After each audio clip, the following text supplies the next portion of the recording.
I'm almost certain that the reason why you are not going after what you truly want to do with your life is because you don't feel like you are capable, good enough, worthy enough, smart enough to do it.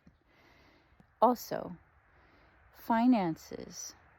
If you don't take care of your finances, you basically shoot yourself in the foot and you become a slave to whatever it is that you are stuck doing, working for the people that you don't want to work for.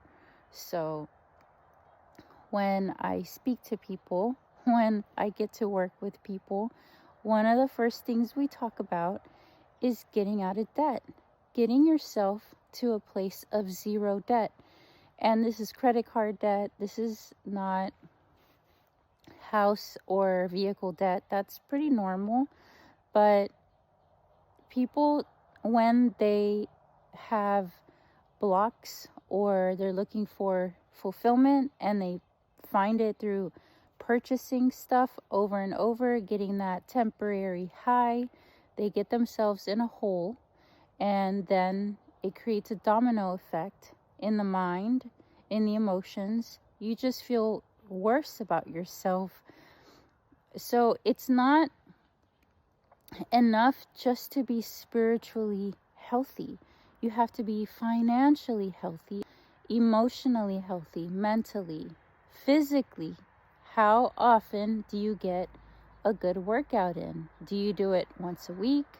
Do you do it every day? Where are you on that scale? You have to be a comprehensive, healthy human being to live your best life.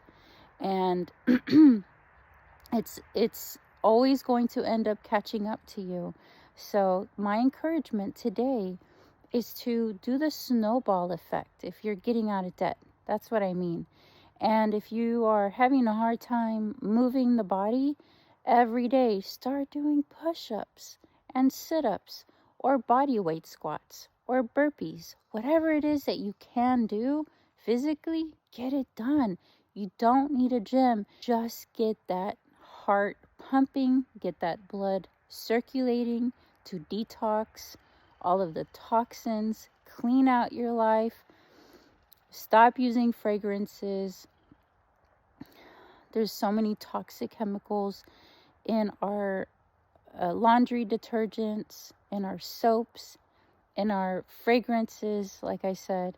So do a cleansing of your that's life. Declutter your house. That has such a positive effect in your mind as well. Okay? That's all I wanted to share, was to encourage you to really start cleaning up all of the areas in your life that need attention.